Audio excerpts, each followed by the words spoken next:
मैं 5 दफ़ा 15 ते कॉल की है, पुलिस गई है, पुलिस काम रोक के आती है, पुलिस हजे पिंडू बाहर नहीं आती, दोबारा शुरू कर लेने। तुसीं भी धीआं भैणां आ लियो, अल्लाह दी भी ते अदालत भलके भाई लगनी है ना। किस जुर्म की एप्लीकेशन दरखास्त मेरे है बच्चे नाल ना मैं जाती की गन पॉइंट ते चुक्या गया है यार ਜਿਹੜੀ ਤੇਰੀ ਮਦਦ ਕਰ ਸਕਨੇ ਉਹ ਕਰ ਦਿੰਦੇ ਤੂੰ ਆ ਜਾ ਉੱਥੇ ਦਫ਼ਤਰ ਆ ਡਿੰਗੇ ਦਾ ਡਿੰਗੇ ਦੇ ਕੰਮ ਹੀ ਡਿੰਗੇ ਨੇ ਸਾਰੇ ਕੋ सर मैं बाबर अमीन थाना गलियाने तो तलक रखना। सर मेरी ज़मीन ते एतवार वाले दिन कब्ज़ा करना शुरू किया है दूसरी पार्टी ने। मैं 5 दफ़ा 15 ते कॉल की है, पुलिस गई है, पुलिस काम रोक के आती है, पुलिस हजे पिंडू बाहर नहीं आती, दोबारा शुरू कर लेने। मैं सोमवार वाले दिन SHO साहब अगे पेश होया, मेरे को स्टे लगी है सर, सारे कागजात हैं मेरे को, तो हुण भी मेरी ज़मीन ते कब्ज़ा हो रहा है। कल रात नूं तुसीं सर रोकिया तो उन्होंने फिर भी गेट लाया। मौके के उत्ते इन्होंने कब्जा करनी जो साड़ी SOP है उस SOP के मुताबिक अफजल बंदे ने अयूब को जगह ली है, 4 दीवारी कैम है, उसमें पट्ठे बीजे ने जिद उत्ते ऑलरेडी कागज ने ये तो उस जमीन दावेदारी करके उन्होंने जिस तरह टेबल के काफ़ी लोग मालिक होंगे ने, ये भी वो मालिक है। जो तकसीम होएगी इन्हें मिल जाएगी कि इन्हें मान साहब नेट साहब उन्होंने काल वजूद ही जनाब आ रहे हैं, इंक्वायरी फरमा रहे हैं, तो हूँ भी उत्थे जनाब के दफ्तर में मौजूद सन। असी इन्होंने दवां की कारवाई सदादी करके इन्होंने बौंड करके जनाब के दफ्तर भेज हाँ अगर इनके पास स्टे है तो उसकी वायलेशन नहीं होनी चाहिए। स्टे है सर स्टे ये चेक कर लें। हाँ स्टे की वायलेशन ना हो, ये स्टे चेक करें सर, प्रॉपर्टी पे तो केस है ना। वो वही मैं बात सुने अयूब की जगह जो जिसके बंदे के पास जो होल्डिंग कर रहा है उसको मना करें ना। तो यही मशवरा कर दिया था, आप जाएँ अदालत में, तो इन्हें अदालत की दरख्वास्त मूव करें, वहाँ से जो बंदा लेके इसको बंद करें, कमीशन मुकर्रर करवाएँ। सर अभी तो उन्होंने कब्जा कर लिया, अभी देखें मेरे पास सारे डॉक्यूमेंट है, स्टे भी चल रही है, मैं 1/4 का मालिक हूँ। कब्जा हो गया वहाँ पे सर उन्होंने रात को गेट लगाया, कल आपने मना किया था 3 बजे, उन्होंने कल रात को दोबारा काम किया, मेरे पास वीडियो है, उन्होंने दोबारा जो गेट लगा। अगर उन्होंने काम किया तो हम आपका मुकदमा दर्ज कर देते हैं। ठीक सर मेहरबानी सर, आ जाए दफ्तर में जरा। सर मैं दफ्तर जाकर अगर उन्होंने किया तो हम पर्चा देंगे जी सर, मेरे पास स्टे भी है तो उन्होंने काम किया। Thank you sir. तुसीं भी धीआं भैणां आ लियो ते तुसीं साडी मेरी मेहरबानी तुहाडी, अल्लाह दी भी ते अदालत भलके भाई लगनी है ना। ਤੁਸੀਂ ਬੇਫਿਕਰ ਹੋ ਜੋ ਤੁਸੀਂ ਸੱਚੇ ਹੋ ਔਰ ਉਹ ਝੂਠੇ ਥੋੜਾ ਜਿਹਾ ਟਾਈਮ ਥੋੜਾ ਦੇਖेंगे इंशाल्लाह। ਤੇ ਸਾਨੂੰ ਧਮਕੀਆਂ ਲੱਗਦੀਆਂ ਨੇ, ਸਾਡੇ ਘਰ ਕੋਈ ਮਰਦ ਨਹੀਂ ਹੈ, ਯਕੀਨ ਹੈ ਇਹ ਕੀ ਬਾਹਰ ਜਿਹੜਾ ਤੇ ਜਿੱਦਾਂ ਜਵਾਨ ਪੁੱਤਰ ਜਾਂ ਜਵਾਨ ਜੀ ਉਸਨੇ 6 ਕੀਤੇ ਨੇ ਜਾਂ ਮੈਂ ਇਕੱਲੀ ਹਾਂ, ਇਹ ਕੀ ਮੇਰੀ ਬੱਚੀ ਹੈ।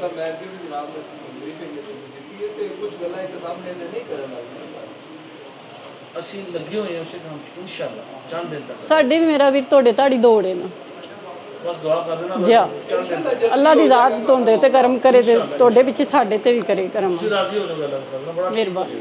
अजय गड्डी में कि 3-4 साल हो गए चोरी हुई है, तो अभी तक कोई हाल नहीं हुआ। तो मोटरसाइकिल भी 15 में रोज चोरी हुआ है ਤੁਹਾਡਾ जा पापोतार अड्डे। ਪਹਿਲਾਂ ਗੱਡੀ ਕਿਹੜੀ ਸੀ ਤੁਹਾਡੀ ਆਪਣਾ? ये 5 मार गड्डी तो 3-4 साल हो गए सर, कोई बात पता ही ना, किसी मैंने बुलाया ना मैंने किसी पूछे। ਤੁਸੀਂ ਹੁਣ ਆਓ ਨਾ ਉਹ ਵੀ ਮਿਸਲ ਕਢਾ ਲਓ ਜੀ, ਦੇਖੋ ਉਹ ਕੀ ਅਦਾਂ ਪਤਾ ਹੀ ਹੋਈ ਹੋਏਗੀ ਕੋਈ ਪੇਸ਼ਰਫਤ ਕੋਈ ਅਗਰ ਇਨਫੋਰਮੇਸ਼ਨ ਹੈ ਤੁਹਾਡੇ ਕੋਲ ਪਿਛਲੇ ਦਿਨਾਂ मोटरसाइकिल दी है जी FIR चेक करो। ਪਿਛਲੇ ਦਿਨਾਂ ਜਿਹਨੇ ਇਹ ਗੱਡੀ ਉਧਰੋਂ KPK ਚੋਂ ਲਿਆਂਦੀ ਹੈ ਹੋਂਡਾ ਚੋਰੀ ਹੋਈ ਸੀ, ਉਹ ਅੱਲਾ ਦੇ ਫਜ਼ਲ ਨਾਲ ਰਿਕਵਰ ਹੋ ਗਈ ਹੈ। सही ਕਾਫੀ ਮਹਿੰਗੀ, ਤਕਰੀਬਨ ਅਬਾਊਟ 5 ਮਿਲੀਅਨ ਰੁਪੀਸ 50 ਲੱਖ ਦੇ ਕਰੀਬ ਦੀ ਅੰਦਰ सही है। ਆ ਗਈ ਹੈ ਵਾਪਸ।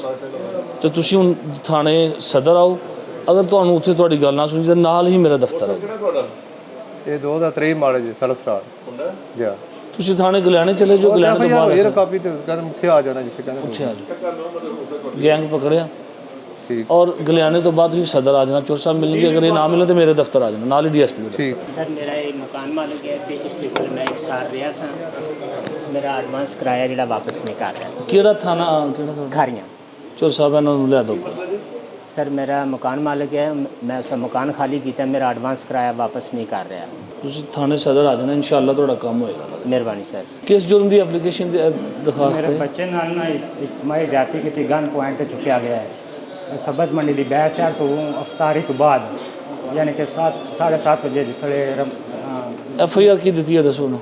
FIR जी दी है ना उन्होंने, वो भी उन्होंने मुजरम पकड़े ने, मेरे पुलिस ने मेरे बेटा यानी कि पहले ही पुलिस ने खुद वापस जिसले गया ना उन्होंने को छड़ी के सब्ज़ मंडी जाके ने फ़ोन करवाया पुलिस चौकी विचों बंदे आए, उन्होंने मुजरम पकड़े ने मेरे 3 पकड़े गए ने, 1 फरार है। ਤੇ ਯਾਰ ਜਿਹੜੇ 3 ਪਕੜੇ ਗਏ ਨਾ ਉਹਦੇ ਤੋਂ ਤੂੰ ਮੁਤਮਿਨ ਨਹੀਂ।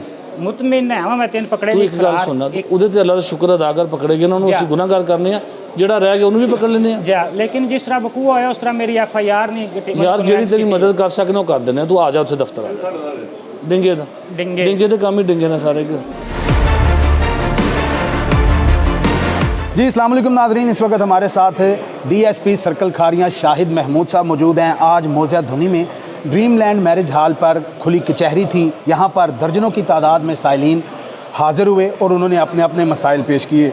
DSP साहब से बात करते हैं और जानते हैं इनसे कि आज की इस खुली कचहरी में किस तरह के मसाइल लेके लोग पेश हुए। जी अस्सलाम वालेकुम। जी वालेकुम सलाम। सर, आज चूँकि खुली कचहरी थी, DPO साहब ने आना था, लेकिन क्या वजह बनी कि वो यहाँ पर नहीं पहुँचे? जी उनको एक स्पेशल मीटिंग आ गई थी जिसमें उनकी प्रेजेंस ज़रूरी थी, तो उनके बिहाफ पे मैं यहाँ पे आया हूँ जी। और मैंने अपने आलमोस्ट यहाँ के जो मसाइल थे वो मेरे सर्कल खारियाँ के मुतलका ही थे। जी।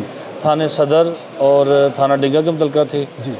कुछ चंद एक थाना गुलियाना और कुकराली के थे। तो मेरे ख्याल से उनमें से जो 50% से ज़्यादा है उनको पहले मेरे नोटिस में थे। आज मैं सुन के भी आया हूँ कुछ चीज़ें और कुछ पे पहले मेरे नोटिस में हैं। तो अभी जो नई चीज़ें सामने आई हैं उनमें 1-2 मोटरसाइकिल चोरी की मामला थे। जी जी। कुछ लोगों के मसाइल थे, बंदे भी पकड़े गए हैं उनके, लेकिन वो कह रहे थे जी हमारे जो FIR का मतन था उसमें थोड़ा डिफरेंस आ गया है। छोटे छोटे माइनर इश्यूज़ थे, वो सारे सॉल्वेबल हैं, इंशाल्लाह वो हो जाएंगे। बिल्कुल सही। सर, अक्सर औकात खुली कचहरीज़ में देखा जाता है कि वही साइलिन जो कि पिछली दफ़ा कचहरी में हाज़िर हुए थे वही दोबारा आ रहे होते हैं। उनको 10 दिन का या 3 दिन का टाइम तो मिला होता है, लेकिन क्या वजह है कि उनको उस पर रिस्पांस नहीं मिलता और उनको दोबारा कचहरी में आना पड़ता है? अच्छा, इसमें एक तो बात यह है जी, अल्हम्दुलिल्लाह जितनी खुली कचहरियाँ होती हैं, DPO साहब, मैं भी उधर मौजूद होता हूँ, जो उनका आर्डर होता है उसकी हम 3 दिन के अंदर अंदर कंप्लाइज करवाते हैं और वो मोर दैन 80% जो है ना वो लोग सेटिस्फाइड हो जाते हैं। ये फ्यू हैं जो 2 से 3 लोग हैं जो रिपीट कर, शायद उनको वो अपनी मर्ज़ी का इंसाफ चाहते हैं जो कि नहीं उनको मिल सकता। जो मेरिट होता है वो हम डिलीवर कर देते हैं, शायद वो समझते हैं कि हमारी मर्ज़ी का इंसाफ हमें नहीं मिला तो वो दोबारा आ जाते हैं। लास्ट टाइम ककराली में एक खुली कचहरी थी, वहाँ पे एक खातून आई थी, उनका आपके नोटिस पे भी मैटर था, वो इस कचहरी में भी आई हुई है। जी। वहाँ पे भी उनको आपने अपने ऑफिस में बुलाया था इंक्वायरी के लिए, लेकिन क्या वजह है कि उनको आज यहाँ पे दोबारा आना पड़ा? अच्छा, एक तो बता दूं जी, वो औरत जो हैं उनका बेटा भी एक मामले में अभी मफरूर है। कैमरा जात जी, वो खुद भी है, लेकिन चूँकि वो एग्रीव्ड है उसमें, वो सही है, राइट पे है। उनका जो एक मुलजम जो है ना वो पकड़ा गया है, एक मुलजम उनका मफरूर है, एक मुलजम उनका बेल पे है। बेल पे है। वो चाहती हैं कि जो बेल वाला उसकी बेल कैंसिल हो, वो सही कह रही हैं। जो मफरूर है उसको पकड़ना चाहिए, वो जल्द इंशाल्लाह चंद दिनों तक पकड़ लेंगे।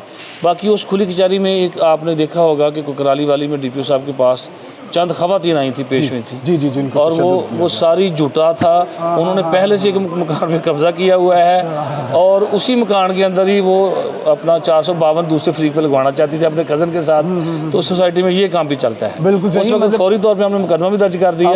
बाद में एहसास हुआ कि ये वही पार्टी है जिसने ऑलरेडी इलीगली किसी मकान पे पोजेशन किया हुआ था। बिल्कुल सही। मतलब पुलिस को भी आपने मजमूम मकासद में इस्तेमाल करने की कोशिश की जाती है।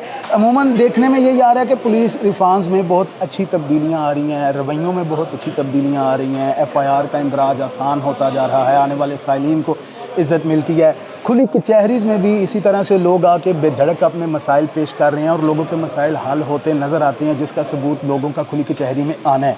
आप क्या समझते हैं, आप साइलिन जो हैं, आप जो आने वाले लोग हैं, जो परेशान हाल हैं, जो मसाइल का शिकार हैं, उनको खुली कचहरीज़ के हवाले से और बतौर DSP सर्कल खारियाँ क्या पैगाम देते हैं? अच्छा, एक तो ये मैं बता दूं, थोड़ा सा कन्वे कर दूं आपके इस चैनल की वसासत से, जितनी खुली कचहरियों में एप्लीकेशंस आती हैं उनका बाकायदा सीनियर जो है हमारे हाई अप्स वो उसका फीडबैक लेते हैं। 3 दिन के अंदर अंदर जो मसले मसाइल हमारे पास आ जाते हैं ब्लैक एंड वाइट, उसको हमने हल करके कंप्लेंट सेल में बताना होता है, उधर से चेक किया जाता है। हमारे ऊपर बाकायदा वो एक चेक एंड बैलेंस वाला सिस्टम है।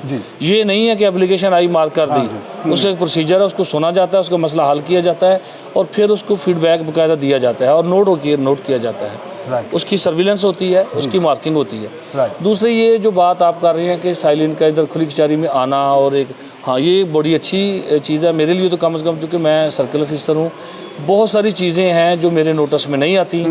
सारे थाने में सारा दिन, अगर 5 थाने हैं और 8 चौकियाँ, तो मैं एक दिन के अंदर सारी चीज़ें विज़िट नहीं कर सकता। ना ही मैं इनफरादी तौर पे सारे थानेदार जो हैं जो हमारे चौकी इंचार्ज या SHO उनको मिल सकता हूँ या मामला चेक कर सकता हूँ। मैं अपने ऑफिस में बैठना होता है, वहाँ पे भी इतना काम होता है, लेकिन उसके बावजूद समझ लें कि मोर देन 50% जो चीज़ें हैं, जो मैटर्स हैं, वो मेरे नोटिस में नहीं आते, बाद में पता चलता है। तो खुली कचहरी का ये एक बड़ा ही अच्छा ऑप्शन है। इसके ज़रिए से सारे मामला जो हमारे तक नहीं पहुँचते वो पहुँच जाते हैं और हम उनको टाइमली टेकअप करते हैं और उसका सलूशन अल्हम्दुलिल्लाह मेरिट पे उनको डिस्पोज ऑफ कर देते हैं।